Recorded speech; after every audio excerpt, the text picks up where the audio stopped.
बिस्मिल्लाहिर्रहमानिर्रहीम। अस्सलामुअलैकुम। मैं हूं हमदा दुरानी और आज हम बात करेंगे बहुत ही ज़बरदस्त सब्जेक्ट और बहुत ही ज़बरदस्त प्रोग्रामिंग लैंग्वेज की जो जावा के नाम से पहचानी जाती है।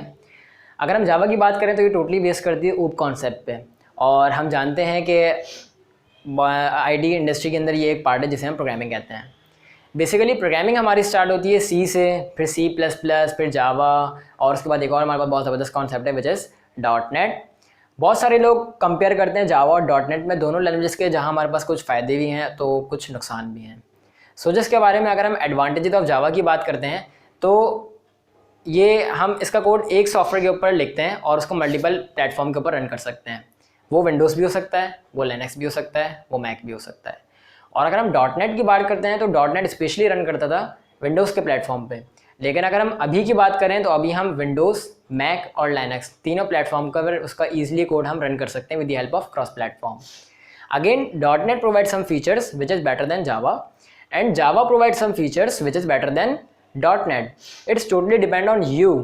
What do you want to be?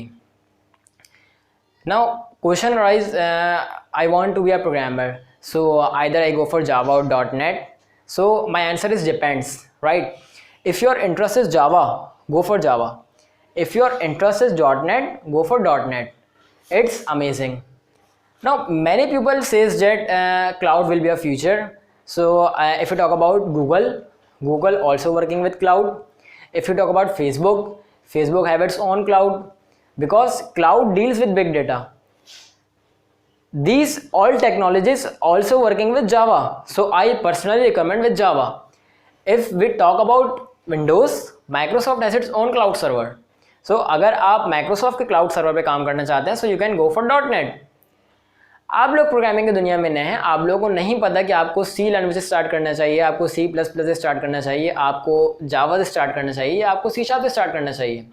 अगर हम C से स्टार्ट करते हैं तो हम लोग पहले छोटे छोटे प्रोग्राम्स की इम्प्लीमेंटेशन करेंगे। हम लोग इम्प्लीमेंट करेंगे पहले हेलो वर्ल्ड का प्रोग्राम, फिर उसके बाद हम लोग जो है वो अर्थमेटिक ऑपरेशन के कुछ कैलकुलेशंस के प्रोग्राम रन कर रहे होंगे। इसके अलावा हम लोग रन करेंगे इवन और ऑड को फाइंड कर रहे होंगे, हम लोग मल्टीपल सीरीज़ के ऊपर काम कर रहे होंगे, हम लोग डिज़ाइन पैटर्न्स डिज़ाइन कर रहे होंगे, etcetera. If your basic programming concept is clear, so that's why you have a startup language which is C. It is a valued programming language. If your basic programming concept is not clear and you have to go for Java, so it is complex. I'm not saying it is impossible, but it is complex. So let's start with C. After C, you add some OOP concept, which is object-oriented programming. अगर हम object oriented programming की बात करते हैं तो हम totally objects और classes की मदद से काम करते हैं।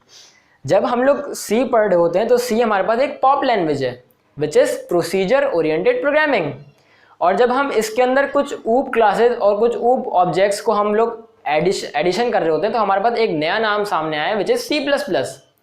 But again C++ is not purely object oriented programming because object oriented programming हमारे पास हम उसके ऊपर काम करते हैं टोटली ऑब्जेक्ट्स और क्लासेस पे। अगर हम C या C++ की बात करें तो हम इसके अंदर मेन फंक्शन के बाद अपने ऑब्जेक्ट्स और क्लासेस पे काम कर रहे होते हैं, हम उसके बाद अपनी प्रिमिटिव डेटा टाइप को डिफाइन कर रहे होते हैं। इसलिए हम कहते हैं कि C++ एक प्योर ऑब्जेक्ट ओरिएंटेड प्रोग्रामिंग नहीं है। लेकिन ये एक ज़बरदस्त कॉन्सेप्ट है हमारे पास क्योंकि हम लोग पॉप और ऊप दोनों पे काम कर रहे होते हैं। इसके बाद हमारे पास एक और बहुत ज़बरदस्त कॉन्सेप्ट आया ईयर 1991 में और इसको इंट्रोड्यूस किया सन माइक्रोसिस्टम टीम ने और क्रिएट किया जेम्स गॉसलिंग ने, और ये चाहते थे कि हम प्लेटफॉर्म इंडिपेंडेंट लैंग्वेज के ऊपर काम करें। तो इन्होंने एक नई लैंग्वेज इंट्रोड्यूस करवाई जिसका नाम था ओक, और ईयर 1995 में इसका नाम तब्दील करके रखा गया जावा। आज तक हम इस लैंग्वेज को जावा के नाम से पुकारते हैं। Now question arise, how to start Java? Again the way you have to learn C, the way you have to learn C++, then you have to go for Java. In Java, you required book, trainer and practice. book तो आपके पास compulsory होगी ही होगी और trainer आपके पास optional है। अगर आप बहुत अच्छे रीडर हैं सो इट इज़ गुड। अगर आपको बुक से प्रोग्रामिंग समझ नहीं आ रही so you have required trainer, then you have required practice and you have required some good machines जिसमें JDK इंस्टॉल होना चाहिए। उसके बाद आपको प्रैक्टिस करनी है। उसके बाद हम लोग जावा की एक बहुत ज़बरदस्त बुक को फॉलो करेंगे which is Java complete reference, latest is 10th edition, और अगर आप जावा की सर्टिफिकेशन हासिल करना चाहते हैं तो आपको एक ओरेकल का एग्ज़ाम देना होगा, then you have to be Java certified. अब हम कोर्स आउटलाइन की तरफ आ जाते हैं। हम लोग सबसे पहले इसकी कोर्स आउटलाइन के अंदर अपनी प्रीवियस जो सी या सी प्लस पढ़ी होगी उसका रिवीजन करेंगे जावा के मदद से, और उसके बाद हम लोग ऊप कॉन्सेप्ट के ऊपर आएंगे। सबसे पहले हम लोग ऊप कॉन्सेप्ट के अंदर पढ़ेंगे कि what is objects, what is classes, then what is OOP, because if you talk about any good programming language, so they all follow this OOP concept. So if your basic OOP concept is clear, your Java is clear. क्योंकि अगर आप जावा पे काम करना चाहते हैं तो आपके OOP कॉन्सेप्ट लाजमी तौर पे क्लियर होने चाहिए। इसके बाद हम लोग पढ़ेंगे जावा के कुछ 4 बेसिक पिलर्स हैं जिनके नाम हैं इनकैप्सुलेशन, पॉलीमॉर्फिज्म, एब्स्ट्रैक्शन और इनहेरिटेंस। अगर आपके ये 4 बेसिक पिलर्स क्लियर हैं सो आपकी जावा क्लियर है, और अगर आपके ये 4 बेसिक पिलर्स क्लियर नहीं हैं तो आपकी जावा क्लियर नहीं, क्योंकि जावा का स्ट्रक्चर ही इन 4 बेसिक पिलर्स के ऊपर खड़ा हुआ है। उसके बाद हम लोग पढ़ेंगे कुछ अपने वही इफ एल्स कंडीशन पढ़ रहे होंगे, या इसके अलावा हम लोग जो है वो लूप्स के ऊपर काम कर रहे होंगे, हम लोग स्विच केसेस के ऊपर काम कर रहे होंगे, और फिर इन सब चीज़ों के बाद हम लोग एक एडवांस पार्ट के ऊपर आएंगे, थोड़ी सी एडवांस जावा पढ़ेंगे। उसके अंदर हम लोग पढ़ेंगे, हम लोग उसके अंदर फाइल्स के ऊपर काम कर रहे होंगे, हम लोग उसके अंदर क्लासेस और ऑब्जेक्ट्स के ऊपर काम कर रहे होंगे, और इसके बाद हमारे पास एक और बहुत ज़बरदस्त कॉन्सेप्ट है विच इज़ एक्सेप्शन हैंडलिंग। आज जो है हम जावा की आईडीज़ के ऊपर काम कर रहे होते हैं, तो जावा की आईडीज़ आजकल इतनी एडवांस है कि हम जावा का जब भी कोड कर रहे होते हैं हमसे कोई भी मिस्टेक हो जाती है तो वो हमें एरर देता है, तो वो एरर जिसकी मदद से हम हैंडल करते हैं वो हमारे पास एक्सेप्शन हैंडलिंग है। तो एरर भी हमारे पास 3 टाइप के होते हैं।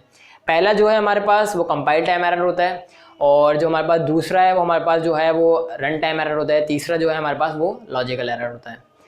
कंपाइल टाइम एरर को जो है वो हम लोग ऐसे हैंडल करते हैं, कंपाइल टाइम एरर हमारे पास वो होता है कि जो भी हमने टाइपिकल मिस्टेक कर दी हो, जैसे कि हमने कॉलन लगाना भूल गए, हम इन्वर्टेड कॉमास लगाना भूल गए, या हम लोग जो है कोई अल्फ़ाबेटिकल मिस्टेक करना भूल गए, तो कोई भी टाइपिकल मिस्टेक है वो हमारे पास कंपाइल टाइम एरर के अंदर आती है। और अगर हम लोग रन टाइम एरर की बात करें तो रन टाइम एरर मैं आपको लोगों को ऐसे समझाऊं कि रन टाइम एरर वो होता है, क्योंकि आप लोग का भी पीछे का बैकग्राउंड अगर नहीं है प्रोग्रामिंग का तो इसको ऐसे समझ लें कि रन टाइम एरर वो होता है कि अगर हम जावा का कोड कर रहे हैं उसके आईडी के ऊपर और हमने उसको सेव करवाया किसी भी डायरेक्टरी के अंदर, तो आईडी के अंदर तो वो कोड खुला हुआ है लेकिन पीछे डायरेक्टरी से वो हो गया है डिलीट, तो जब आप उस आईडी के ऊपर उस कोड को रन कर रहे होंगे तो वो रन टाइम एरर आपके पास शो करेगा। तो ये हमारे पास एक रन टाइम एरर है। ये मैंने आपको बेसिक बिल्कुल छोटी सी एग्जांपल मैंने आपको बताई है, लेकिन हम लोग इसका बहुत एडवांस पार्ट पढ़ लेंगे जब हम लोग एक्सेप्शन हैंडलिंग करेंगे। उसके बाद हमारे पास कुछ लॉजिकल एरर्स आते हैं, जैसे कि आपने कोई मल्टीप्लिकेशन का आपने कोई प्रोग्राम रन किया जो कि 4 × 5 आंसर आना चाहिए 20 लेकिन आंसर आ रहा है 25, सो ये एक लॉजिकल एरर है। सो ये सारे एरर्स हम लोग जो है वो हैंडल कर रहे होते हैं एक्सेप्शन हैंडलिंग के थ्रू। बहुत ज़बरदस्त कॉन्सेप्ट है, हम अपनी सीरीज़ के अंदर पढ़ेंगे। उसके बाद हम लोग पढ़ेंगे generics. Simply generics is if you restrict the user to define the type of the data type, if let's suppose if your data type is integer, so you specify the generics. If your data type is float, you specify the generics. So they all concepts are in core Java, and Java also categorized into 2 parts. One is core Java and second is advanced Java. core Java के अंदर हम लोग अपनी वही सारी चीज़ें पढ़ रहे होंगे जो अभी हमने प्रीवियसली अपनी अभी जितनी भी बात करी हैं, वो कॉन्सेप्ट पढ़ रहे होंगे, और जितनी हमारे पास बेसिक प्रोग्रामिंग है वो हम पढ़ेंगे कोर जावा के अंदर। और एडवांस जावा के अंदर हम लोग पढ़ेंगे टोटली इम्प्लीमेंटेशन किसकी, कोर जावा की। एडवांस जावा के अंदर हम लोग एप्लीकेशंस के ऊपर काम कर रहे होंगे, हम डेस्कटॉप एप्लीकेशन के ऊपर काम करेंगे, हम लोग वेब एप्लीकेशंस के ऊपर काम करेंगे, हम लोग एंड्रॉयड एप्लीकेशंस के ऊपर काम करेंगे, और मल्टीपल एप्लीकेशंस के ऊपर काम कर रहे होंगे हम लोग। एडवांस जावा के ऊपर हम लोग जब आते हैं तो हमें GUI की ज़रूरत पड़ती है। तो जावा के अंदर हम जब GUI पढ़ लेंगे तो जावा की GUI हमारे पास है स्वइंग, और लेटेस्ट अभी हमारे पास चल रही है FX। तो हम लोग अपनी जो भी सीरीज़ बनाएंगे वो जावा FX के ऊपर बनाएंगे।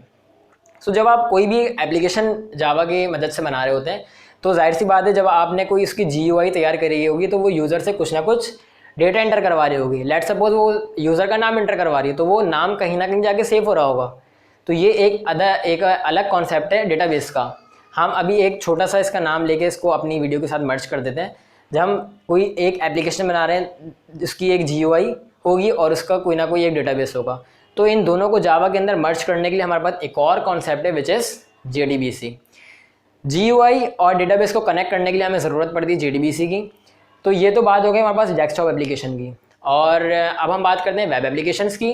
तो वेब एप्लीकेशन हमारे पास दो तरीके से बनती है। एक हमारे पास कैटेगराइज होती है दो तरीकों में। एक होता है हमारे पास फ्रंट एंड और एक होता है हमारे पास बैक एंड। बैक एंड अभी हम चूँकि जावा की बात कर रहे हैं तो हमने बैक एंड के ऊपर जावा रख ली। और फ्रंट एंड जो है हमारे पास दो तरीके से कैटेगराइज होती है। पहला हम लोग बना सकते हैं उसको HTML, CSS और जावास्क्रिप्ट के थ्रू।